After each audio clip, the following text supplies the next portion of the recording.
Yan mga guys. Ako po'y nasubrahan ng lamig ngayon. Parang nag-yelo ang mga kamay ko. Oh. Parang nanuyot. Hirapan ako. Alam mo kung ilan doble na itong suot ko. Pangalawa na itong jacket. Makapal to.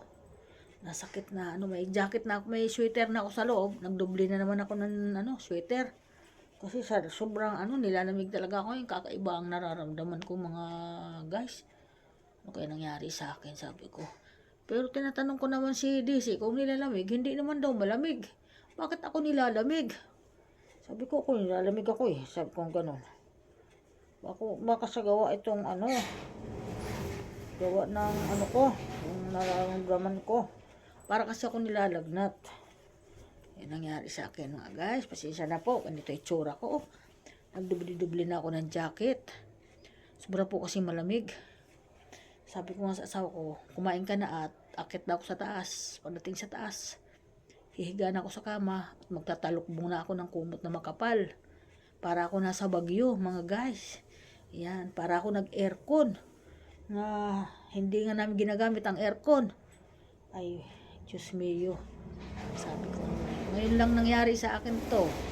Sa totoo lang, sana naman, Panginoon, wag mo naman ito masama ang pakiramdam ko. Marami akong gawain dito sa loob ng bahay na walang gagawa dito. Ayan. Sino magluluto, magbabantay ng tindahan. Kaya mahirap talaga itong ganito kapag ako ang humiga. Talagang kahit na masama ang pakiramdam mo, tatayo talaga ako diyan kasi hindi sila makakain pag hindi ako nagluto, nag-asikaso ng pagkain. Ayun, ngayon nga po nagluto ako eh. Sa tulang ang niluto ko, yung madali na lang niluto, yun po yung corned beef na Pure Foods, yun po ang binuksan ko. Kaya sabi ko, yun ang kainin nyo kasi yan madaling lutuin. Yung Pure Foods naman, initin mo lang yan, okay na, pwede mo na makain. Pero iginisa ko pa rin siya sa Ricardo para po medyo maganda ang Pero ako, sabi ko, hindi ko alam kung parang wala akong ganang kumain. Sinilalamig ako. Sabi ko, hindi ko alam kung anong gagawin ko ngayon. Sabi ko nga, siguro magpapahinga muna ako sa pagtusok ng aking gamot, yung insulin ba. Kasi mukhang hindi ko kakayanin ngayon eh. Kasi mukhang wala akong ganang kumain. Baka ako eh.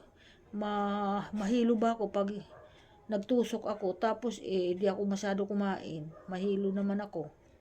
Kaya muna, obserbahan ko muna yung sarili ko. So kanina uminom ako ng gamot sa lagnat kasi para akong may lagnat. Medyo mainit yung dito ko, kaya sabi ko sa asawa ko, bumaba. Parang nilalagnat ako eh. Sabi ko, ito malalamig itong mga labi ko dito. Yan, malalamig po. Kaya welcome to vlog. Sabi ko nga sa inyo, hindi ako hihinto sa pag-update. Talaga kahit masama pakiramdam ko, total pwede naman dito nakaupo, ay mag-update ako kung ano yung kalagayan ko mga guys. Kaya ako mamaya, pag-akit ko sa taas, mananalangin ako ng mataimtim na sana hindi na lumala itong nararamdaman ko. At ako din ang mahihirapan. Yung mga kasama ko mahihirapan. Dahil wala mag-asikaso sa kanila. Okay, bye-bye. Welcome to vlog. Yan. Thank you po. Bye-bye po.